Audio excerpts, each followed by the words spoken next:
একটি শান্ত গ্রামের পাশে ছিল এক ঘন সবুজ বন, আর সেই বনের মাঝ দিয়েই বয়ে যেত একটি স্বচ্ছ নদী। সেই গ্রামের ধারে থাকত এক গরিব কাঠুরে।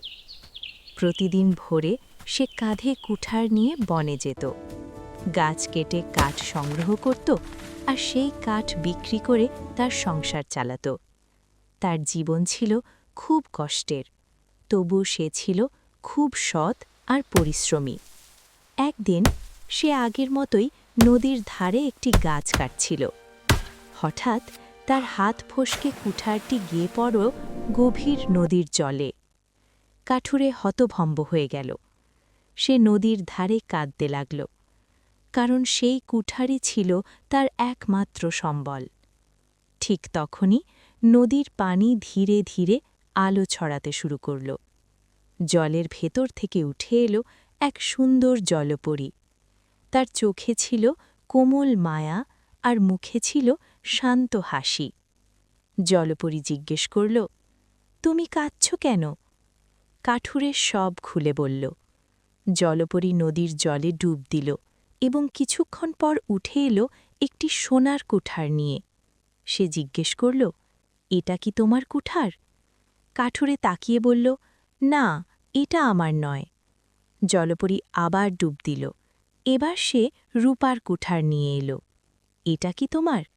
কাঠুরে আবারও বলল, না, এটাও আমার নয়। শেষবার জলপরী একটি সাধারণ লোহার কুঠার নিয়ে উঠে এলো।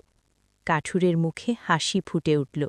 সে বলল, হ্যাঁ, এটাই আমার কুঠার। কাঠুরের সততায় খুশি হয়ে জলপরী বলল, তুমি সত্যি খুব সৎ মানুষ। তোমার এই সততার পুরস্কার হিসেবে এই 3টি কুঠারই তোমাকে দিলাম। কাঠুরে আনন্দে ভরে উঠল। সে কৃতজ্ঞতায় মাথা নিচু করে জলপরীকে ধন্যবাদ জানাল। তারপর সে সুখে বাড়ি ফিরে গেল। কিছুদিন পর তার এক লোভী প্রতিবেশী এই ঘটনা শুনে নিজেও একই কাজ করার চেষ্টা করল। সে ইচ্ছে করে তার কুঠার নদীতে ফেলে দিল আর জোরে জোরে কাঁদতে লাগল। জলপরী আবার এলো। এবারও সে সোনার কুঠার দেখাল। লোভী লোকটি সঙ্গে সঙ্গে বলে উঠল, হ্যাঁ, এটাই আমার। জলপরী রেগে গেল। সে বলল, তুমি মিথ্যা বলছ। লোভ আর মিথ্যার জন্য তুমি শাস্তি পাবে। সে অদৃশ্য হয়ে গেল, আর লোকটি তার নিজের কুঠারটাও হারিয়ে ফেলল। Subscribe and like for more.